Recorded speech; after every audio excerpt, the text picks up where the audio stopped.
World-class faculty, cutting-edge labs, and immersive learning. A vibrant campus life beyond the classroom. SGT University, nurturing future leaders.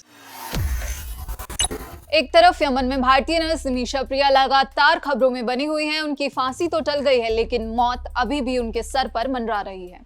इस मामले में भारत सरकार भी action mode में है, लेकिन ये साफ नहीं हो पा रहा आखिर निमिषा प्रिया की जान कैसे बचेगी।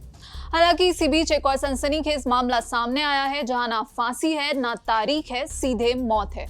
और इस मौत ने अब सबको हिलाकर रख दिया है। मामला दुबई का है, जहां एक और भारतीय महिला के साथ जो हुआ है उसे सुन आपकी भी रूह कांप जाएगी। तस्वीर में दिख रही ये महिला, जिसका नाम अतुल्य शेखर है, केरल के कोल्लम की रहने वाली थी। उम्र 29 साल थी। हंसती मुस्कुराती ये भारतीय महिला अब हमारे बीच नहीं रही।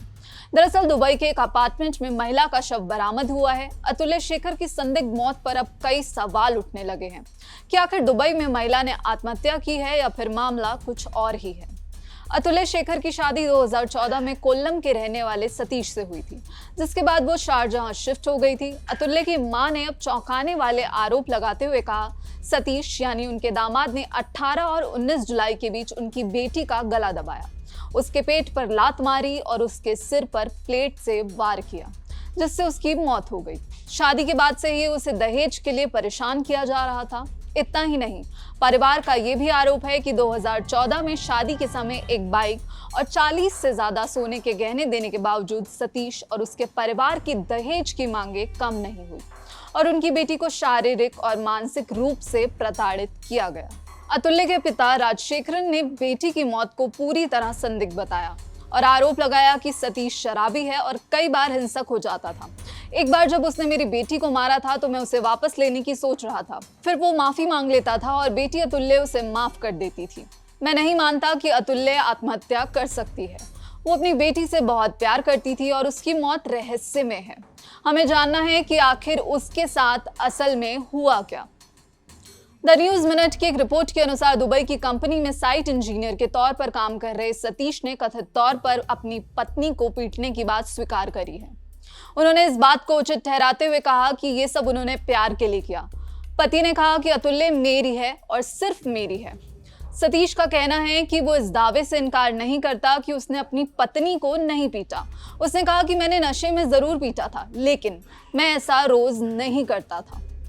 अब पुलिस ने इस मामले में दहेज निषेध अधिनियम के तहत हत्या का मामला दर्ज किया है और पुलिस इस मामले की पूरी जांच कर रही है। हालांकि आपको बता दें, ये पहला मामला नहीं है। इस महीने की शुरुआत में केरल की एक 32 साल की महिला अपने बच्चे के साथ शारजाह में मृत पाई गई थी, जिसके बाद पुलिस ने उसके पति और ससुराल वालों के खिलाफ मामला दर्ज किया था। कोल्लम जिले की रहने वाली विपंचिका मनियान ने 8 जुलाई को अपने अपार्टमेंट में कथित तौर पर आत्महत्या कर ली थी। उनकी 1 साल की बेटी भी मृत पाई गई थी। एक रिपोर्ट के मुताबिक घर में मलयालम में एक नोट मिला था। माना जा रहा है कि मरने से पहले इसे महिला ने ही लिखा था। मनियान के परिवार ने उनके पति निधीश और उनके परिवार पर शारीरिक और मानसिक उत्पीड़न का भी आरोप लगाया।